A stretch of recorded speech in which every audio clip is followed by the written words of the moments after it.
Hey guys, today we're heading off for a cruise. It's a hot Sunday morning and we're just heading out for coffee and cruising to a really nice little town called Pomona, which is about 45 minutes drive, I think, off the coast on the Sunshine Coast for good coffee and a nice cruise there. So as we go, we have a little chat and share just some of the things that are done and hopefully maybe remember all the things that are done since I've restored Sunshine Chevy and her journey to get back on the road over the last 5 years. So as we're cruising along, we're going to try and do a little recap of all the fun, restoring Sunshine Chevy.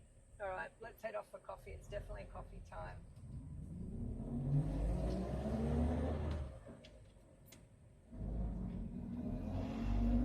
All right, sit down the road. Oh, that breeze is amazing. Really humid today. So it was about 4 years ago that this thing came into the country. It was around COVID time. Yeah, it was. I think, no, I'd say it was 2019, 2020. It was definitely around COVID. And she was imported from Montana. Still got her original Montana plates, which is pretty cool.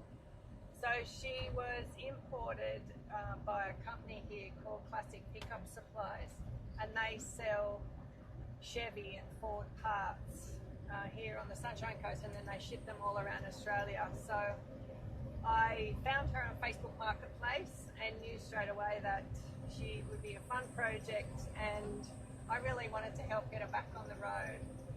Classic old girl. So that was the first step, getting her. Then it was working out what was needed to get her ready. Classic Pickups is down at Coolum Beach, which is south of Noosa on the coast. They were fantastic. They were very, very passionate about what they do. Yeah. Really helpful. They've got a beautiful build. Another Chevy cab over, centre over cab, and it's a it has Tiny, I think is its name, isn't it? Junior. Junior, sorry. Junior. Yeah, he's very cool. He's very, very cool. Fully restored. He's amazing. So check them out on Instagram. They're Classic Pickup Supplies. But yeah, they were super helpful. Family business. Yep. They were. Oh my gosh! I don't know why. Then I tried to go into fifth. We don't have a fifth. Sorry. My brain has to adjust going from other cars and jumping in Sunshine for a drive, and also, being left-hand drive in Australia is a bit different. I'm just going to pop a window up, maybe make her a little bit quieter. From what I can remember, it was actually part of it was a different colour. Is that right? No, she was always this green. Oh yeah. Yeah, she was always this green. So when I first had a look at her, I could open the bonnet and see that there was no way that engine was turning over, but we couldn't get the doors open, and I remember just opening up oh my gosh, there's a lizard on the road. Sorry. Australia. Just dodging the wildlife. We have creatures on our roads here. That was a little water dragon. Which is very cute, but warming himself up on the road. He would have been roadkill for something else that would have eaten him. Oh, I probably should have turned up that road. Anyway, so when I first looked at it, I could barely open the doors, but I could see like the bench seat was just fully, oh my God, it was just like it was disintegrated. It was the original bench seat. There was rat's nests in it. There was just so much crap and mess all over it. The floor had a big hole in it. The back tray, the boards were all rotten and gone. The bed strips were rusty.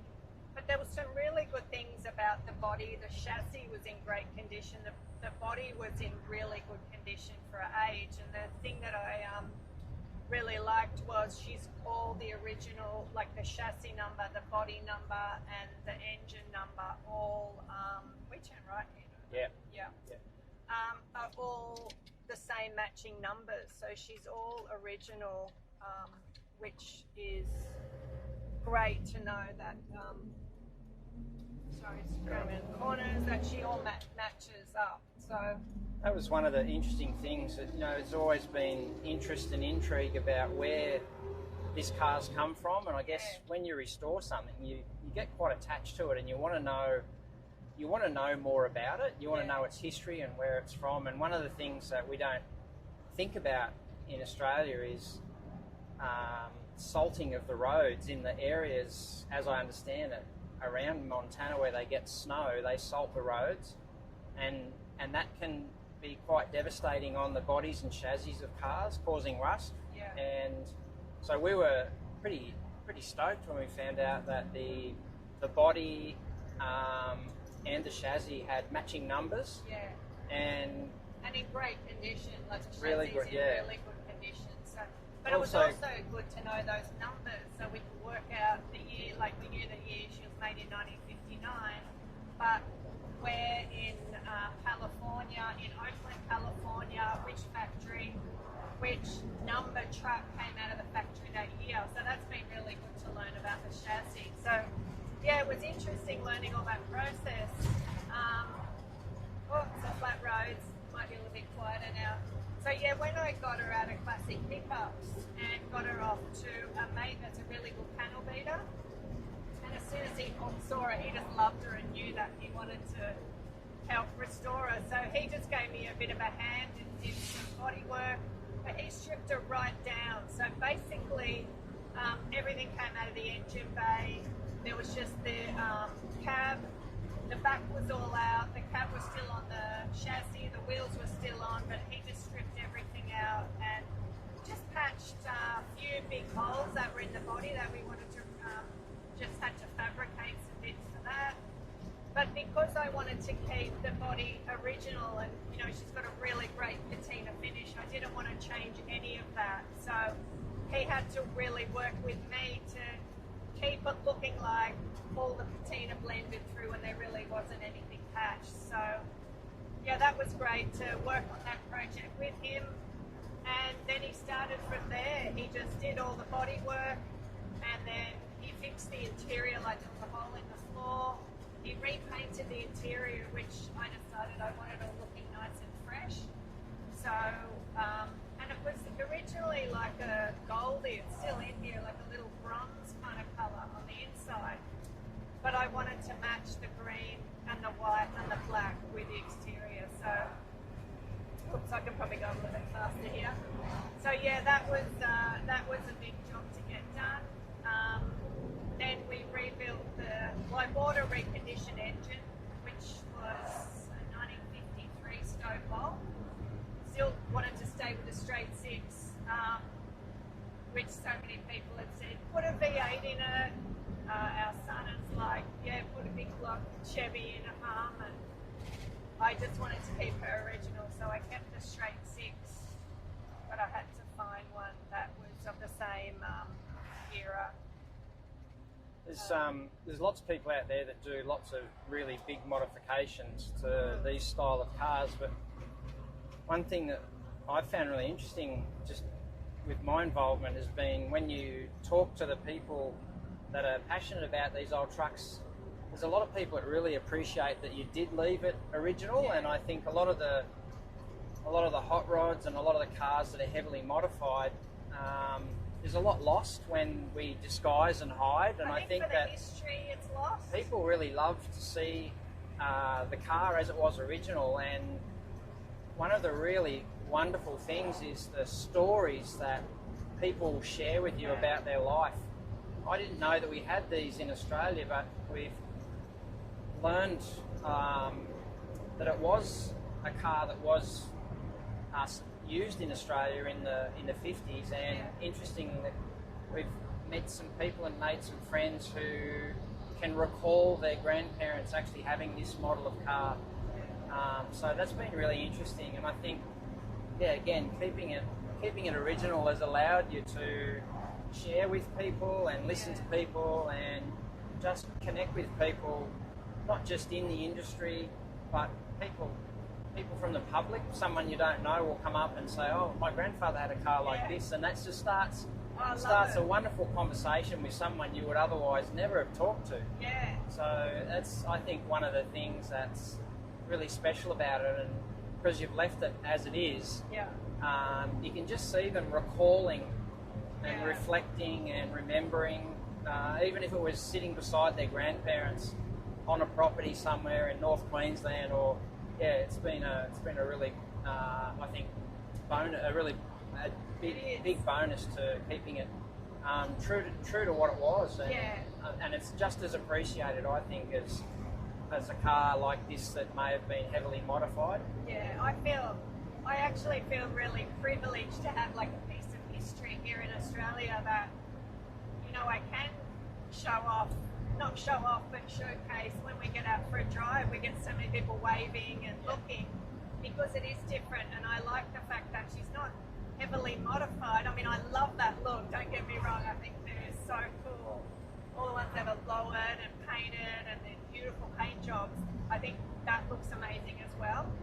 But for this old girl, I just wanted to keep her true to as she was and authentic, and just keep her real. You know, I'm one for just keeping everything real as they are, not changing too much. So one day I pulled into a car park, and beside me was like a 2022 or a 2023 modern big dual cab Chevy, and the guy gets out of the car and has a look at it and looks at me, and I kind of looked at him and gave him a wink, and I said, "Mine's cooler." Yeah, oh yeah. He'd be thinking like, "Hell yeah, yours is cooler than mine."